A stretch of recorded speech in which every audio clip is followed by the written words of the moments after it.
Shalom Aleichem, chers amis, bonjour ou bonsoir, ça dépend à quelle heure vous regardez, vous écoutez ce cours de Torah.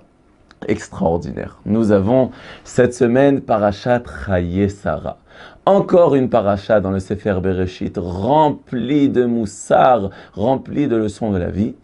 Et nous avons choisi, Be'ezrat Hashem, avec l'aide de Dieu, d'aborder le sujet, comment accepter la vie avec ses difficultés.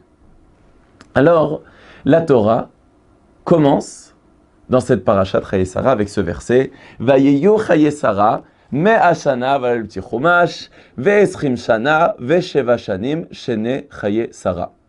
Voici les jours de la vie de Sarah, 100 ans et 20 ans et 7 ans qui font les années de la vie de Sarah. Alors, il est bien connu l'explication de Rashi.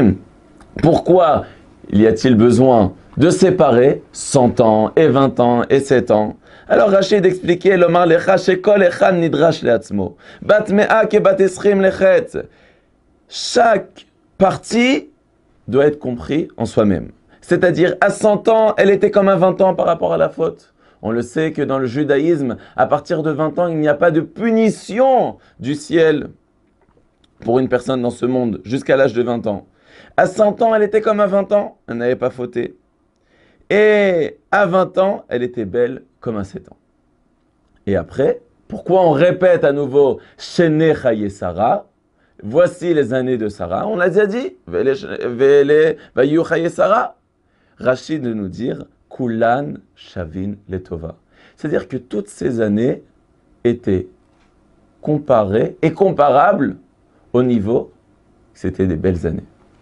Alors, nous fait remarquer Rav Zilberstein que cette explication de notre maître Rashi de France, eh bien, doit nous réveiller. En effet, il y a beaucoup de manières de comprendre ce Rashi. Il y a énormément de commentateurs qui disent leur manière de voir les choses. Mais si on comprend d'une manière simple, d'après la Emouna et le Bitachon, c'est-à-dire d'après la confiance en Dieu, la foi en Dieu, eh bien, imaginons-nous la vie de Sarah. Sarah, déjà, son père est décédé de manière tragique, puisqu'il est mort en donnant sa vie pour Akadosh Baruch Hu. Il a été brûlé à Ur Kasdim. Donc elle se retrouve déjà sans papa. Après, elle se marie avec Abraham et elle va devoir attendre 90 ans pour avoir un enfant. Alors, on va dire, mais est-ce qu'elle a souffert de ça? Vous allez me dire, bon, mais c'est une matriarche, on ne peut pas comprendre, les avot et les imot akdoshim, c'était comme des vrais anges, on ne peut même pas savoir c'est quoi, ça se trouve, ils n'avaient même pas de mauvais sentiments, ils étaient heureux. Mais c'est pas vrai. Ils étaient des Bnei Adam, ils étaient des gens formés de chair et de sang comme nous. C'est vrai qu'ils ont atteint un niveau spirituel énorme. Mais d'un autre côté, on le sait que plus une personne est élevée, plus qu'il ressent les choses de manière plus profonde. Et donc il est bien certain que Sarah Imenou, pour elle, d'attendre un enfant, ce n'est pas juste avoir un petit bébé où on peut dire l'arziz, jouer avec lui et faire coco petit petit. C'est pas que ça. C'est beaucoup plus que ça.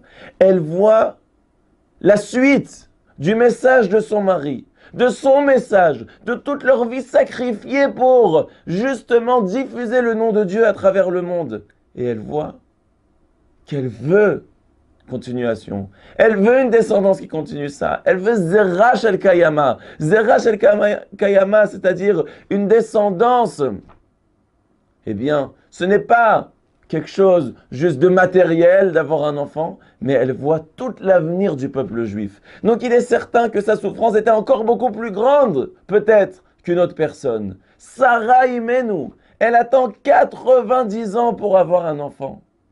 En plus de tout ça, est-ce qu'elle a toujours eu la vie facile? Loin de là. On voit que Sarah Imenou a été prise en captivité 2 fois. Une fois par Pharaon dans la terre la plus impure du monde, et une fois par Avimelech.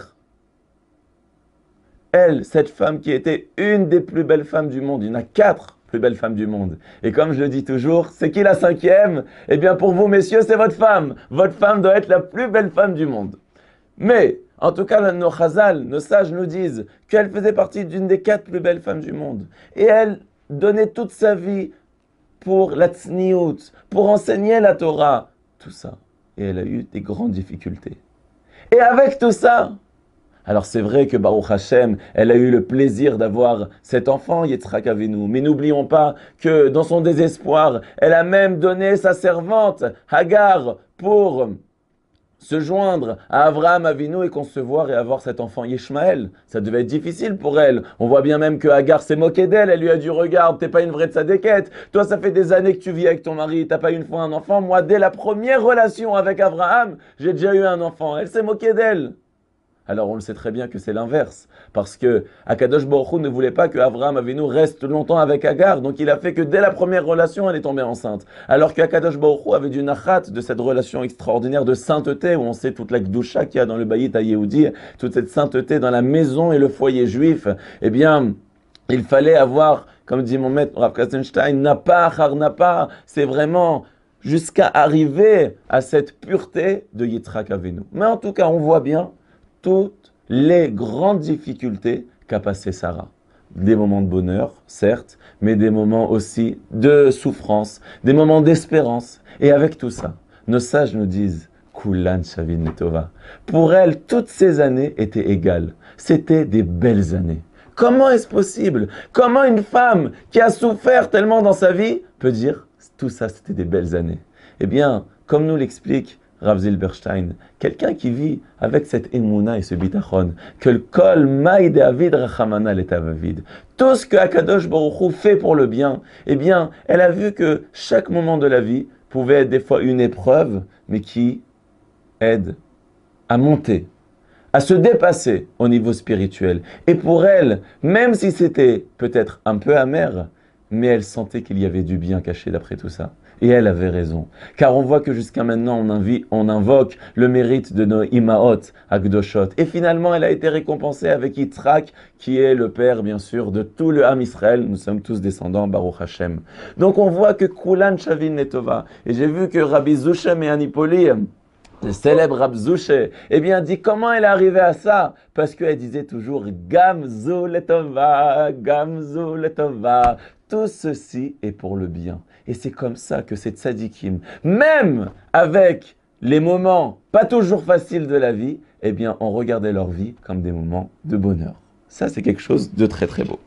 Alors, on voit aussi que Sarah Imenu est décédée d'une manière qui est assez surprenante. Oui, on l'a vu justement au début de cette paracha, que l'histoire du décès de Sarah Imenu vient juste après la Akedat Yitzhak. Vous vous rappelez la Akedat Yitzhak la semaine dernière, Vayera, vous avez vu le cours? Au pire, c'est pas grave, vous pouvez le revoir. Il y a d'autres cours de Torah, c'est pas grave, il n'y a pas de concurrence pour la Torah. L'essentiel, c'est que vous étudiez la Torah et vous êtes magnifique. Baruch Hashem. Alors, finalement, eh bien, on voit que lorsqu'elle apprend que son fils a failli avoir la Akedat Yitzhak, eh bien, elle rend l'âme. Alors, on pourrait croire que, voilà, à cause de cet événement, elle a perdu des années de sa vie. C'est pour ça que la Torah insiste et nous dit Shene Chaye Sarah. Non, non, non, non, non. Nous dit Rabbi Yaakov Kaminetsky, le grand gadol en Amérique, Zecher Tzadik Kadosh Livracha. Eh bien, il dit pas du tout, loin de là de penser des choses pareilles. Shene Chaye Sarah, même si tu crois que c'est cette raison qui a déclenché qu'elle est décédée, pas du tout. Shene Chaye Sarah. Elle avait terminé le but de sa vie. C'était décidé qu'elle devait vivre un certain nombre d'années, elle avait terminé.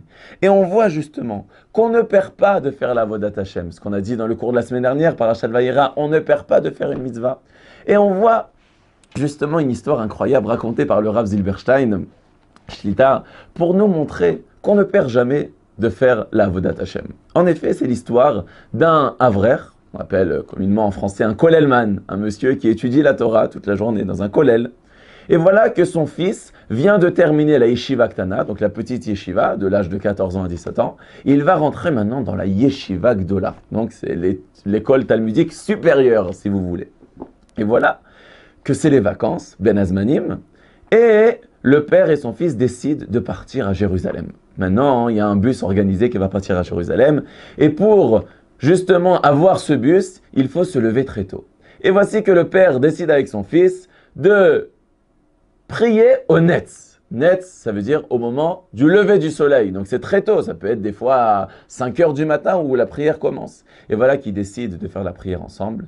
Mais en plein milieu de la prière, le fils s'approche de son père et lui dit « Papa, papa, j'ai peur qu'on va rater le bus. Parce que si on reste jusqu'à la fin de la prière, eh bien, on est trop juste. Donc papa, il vaut mieux qu'on quitte la prière. » Alors son père lui dit « Non mais ça va pas.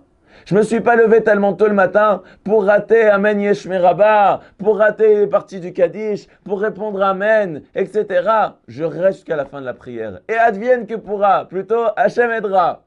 Akadosh Baruch Hu nous enverra son secours. On ne perd pas de faire une mitzvah. » Et voilà que le fils dit c'est tellement dommage, on s'est levé si tôt, si on rate le bus, ce serait vraiment dommage.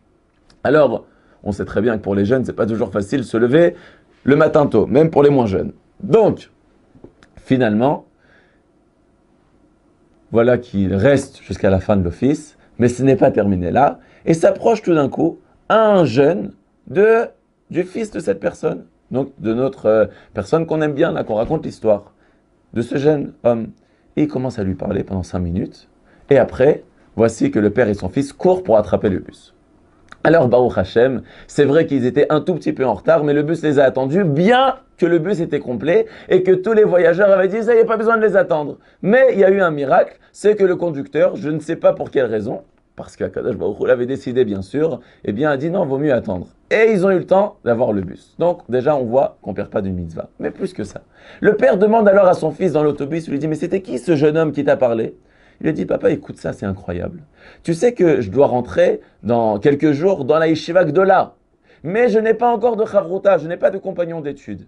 Et voilà que ce jeune homme que je ne connais même pas, lui aussi cherchait une chavruta parce qu'il va rentrer dans la même Yeshiva. Et il a entendu parler de moi. Alors, il avait des espions qui étaient très perspicaces et il a entendu que j'allais prier ce matin-là à la synagogue. Et il est venu très tôt le matin pour voir comment je prie. Imagine, papa, si j'avais quitté la synagogue en avance, il aurait dit, oula, celui-là, il n'est pas sérieux, je ne veux pas étudier avec lui. Et maintenant, le fait que je suis resté, premièrement, il a vu que j'étais sérieux, et deuxièmement, il m'a proposé d'étudier avec lui. Si ça se trouve, après, je ne l'aurais plus rencontré, je n'aurais pas pu fixer avec lui.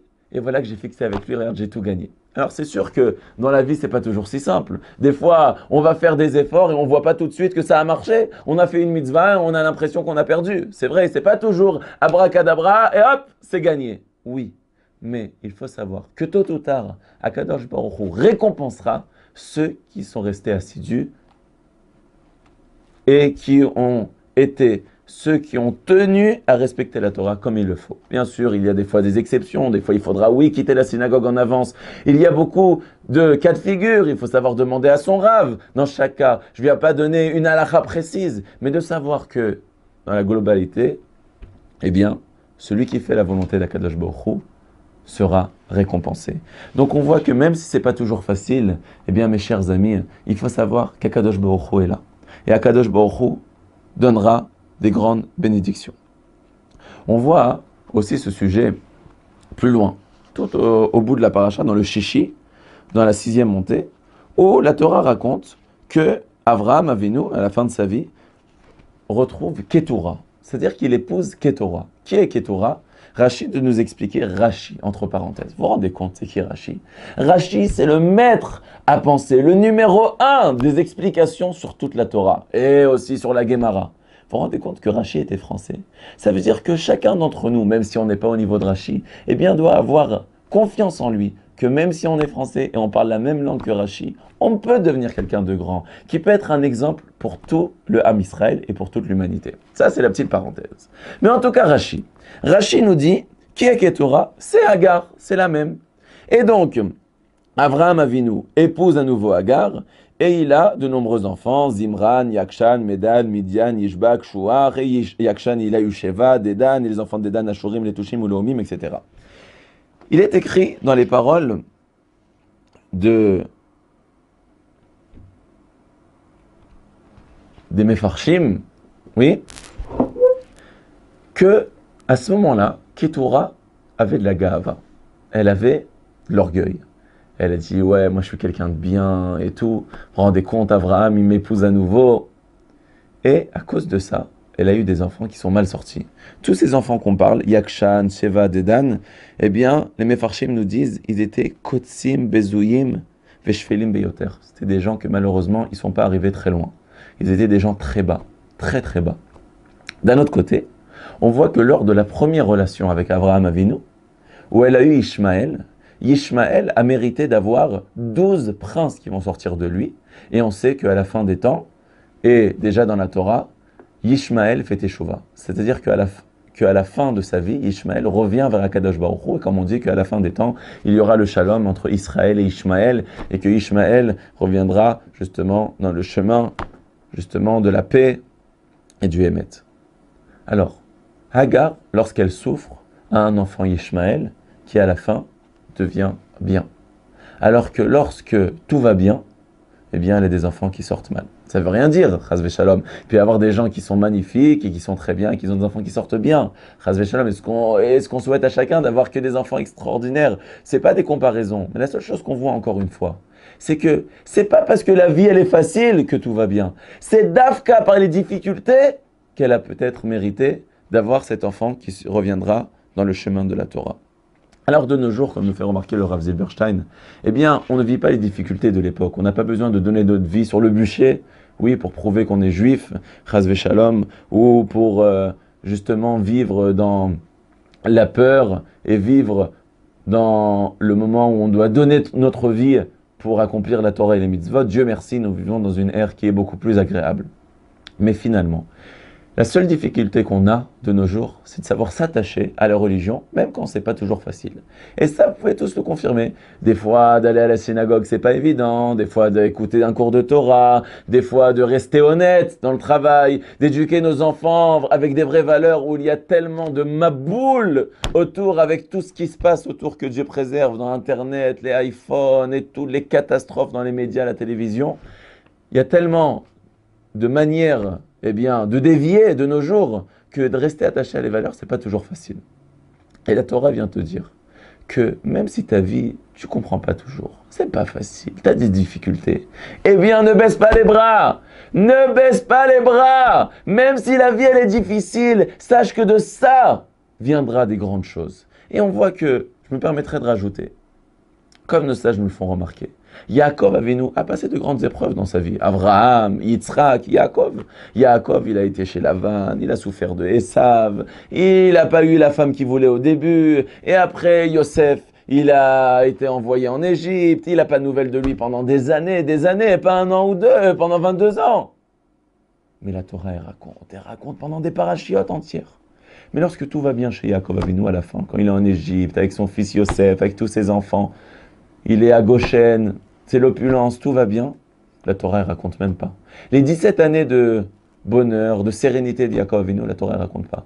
Pourquoi? C'est parce que par les difficultés de Yaakov Avinu, c'est de ça qu'on a connu Yaakov Avinu. Yaakov, l'élite des patriarches, Bechir Sheba Avot, compris Elokei Yaakov, Am Israël, Am Israël, Am Israël, le peuple juif est appelé au nom de Yaakov Avinu. C'est-à-dire par ces difficultés, eh bien on a retenu l'image de Yaakov Avinu. C'est ça le message qu'il faut retenir de cette paracha. Que même si c'est pas toujours facile, vous vous dites, mais pourquoi j'ai ça dans ma vie? Pourquoi ça va pas avec mon mari? Pourquoi ça va pas avec mes enfants? Pourquoi la parnassa, elle est pas évidente? J'ai pas d'argent. Pourquoi j'arrive pas à trouver les solutions? Vous inquiétez pas. De ça viendra des grandes choses. Peut-être vous serez un exemple pour toute votre famille, peut-être même pour tout le Ham Israël. C'est ça le moussard de la paracha. Je terminerai avec cette belle image de l'histoire de Rabbi Akiva. Rabbi Akiva était en train d'enseigner un cours de Torah et tout d'un coup il voit que ses élèves commencent à s'endormir. J'espère que ce n'est pas votre cas devant le cours. Réveillez-vous, réveillez-vous. En tout cas, il voit que ses élèves commencent à s'endormir. Et pour les réveiller, il leur dit: comment Esther a mérité de dominer 127 pays? Parce qu'elle était descendante de Sarah Imenu qui a vécu 127 ans. Et comme ça, ils sont réveillés. Alors Chidouchar, il dit, mais ça veut dire quoi ça? Moi, mes chers amis, si je vous dis ça, ça va pas vous réveiller, peut-être vous endormir encore plus.